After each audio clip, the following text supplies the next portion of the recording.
And some of you may recall the motto in Athanasius Kircher's Amphiatrium Sapientium that's chiseled over the alchemist's doorway. I can't do it in Latin, but it says, while sleeping, watch. While sleeping, watch. And I've noticed that while going to sleep, there is a barrier, a place in the process of going to sleep that is like a mercurial edge. It's a river. It's a zone of hypnagogia. You often pass through it post-orgasm. It's a place of drifting amoeboid-colored after-image lights, and then a true hallucination. Images, strange, transcendental or transpersonal images. Well, so far in the context of pursuing this extended metaphor about sleep, I've talked basically, essentially about the individual's relationship to the concept, to the fact. But there's also a social or a political, a species-wide implication. It occurs to me that at any given moment, because of the way the planet is as a thing, some considerable percentage of human beings are asleep, always, and many are awake. And so if the world soul is made of the collective consciousness of human beings, then it is never entirely awake. It is never entirely asleep. It exists in, I guess you can hear me. It exists in some kind of indeterminate zone. And this to me is the clue to understanding something that is personally fascinating to me. And it revolves around why people believe such weird things. And why, either as a consequence of the approach of the millennium or the breakdown of traditional values or the density of electromagnetic radiation, or for some reason, a balkanization of epistemology is taking place. And what I mean by that is there is no longer a commonality of understanding. I mean, for some people, quantum physics provides the answers. Their next-door neighbor may look to the channeling of archangels with equal fervor. I mean, if this is not a balkanization of epistemology, I don't know what it is.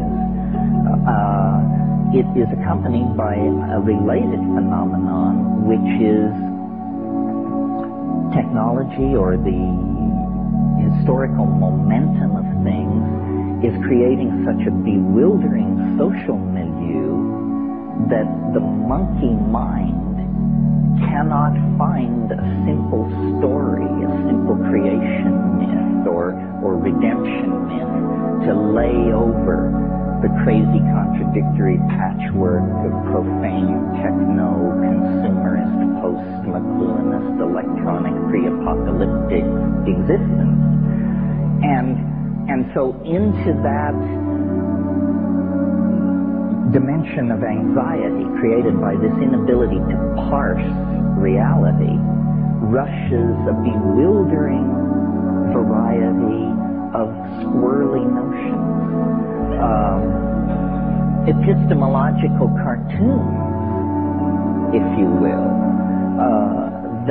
and conspiracy theory, in my humble opinion, I'm somewhat immune to paranoia. So those of you who aren't, gaze in wonder.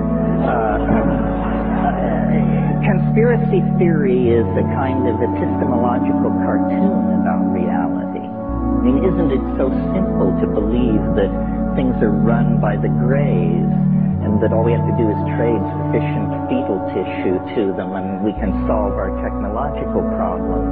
Or isn't it comforting to believe that the Jews are behind everything, or the Communist Party, or the Catholic Church, or the Masons. So, well, these are epistemological cartoons. It's, kindergarten stuff in the art of amateur historiography. I believe that the truth of the matter is far more terrifying. That the real truth that dare not speak itself is that no one is in control. Absolutely no one. You don't understand Monica, you don't understand Netanyahu. It's because nobody is in control. This stuff is ruled by the equations of dynamics and chaos. Now, there may be entities seeking control, the World Bank, the Communist Party, the rich, somebody others, but to seek control is to take enormous aggravation upon yourself. Because this process that is underway will take the control freak by the short and curly and throw them against the wall. It's like trying to control a dream, you see. The global destiny of the species is somehow unfolding with the logic of a dream. Well, now a Jungian would say, no surprise here, history is the collective dream of humanity. It is run by archetypal energies. It is downloaded by the zeitgeist into the various milieus and epochs of which it is composed. This seems reasonable to me. I don't want to give you the impression it's too linear to understand that what I am saying is that awake is good, asleep is bad. What I would rather do is explain this whole gradient of possible positioning vis-a-vis your life and your destiny, these choices that you have, and then have people understand that they choose. You choose to be asleep, or partially asleep, or fully awake, or to be one part of the time and in some situations and one part of the time and in other situations. Now, if in fact we exist inside some kind of morphogenetic field that is created by the sum total of human minds on the planet, and if in fact in half or more of those minds at any given moment the rules of the dream hold sway, then it is no surprise that when we make our way into society or just when we live our lives, there's an eeriness to it. There's a fatedness to it. There's a plottedness to it. We are inside some kind of engine of narrative, I believe. Some science fiction writers, such as Greg Egan and others, have suggested that this could even be a form of recorded medium.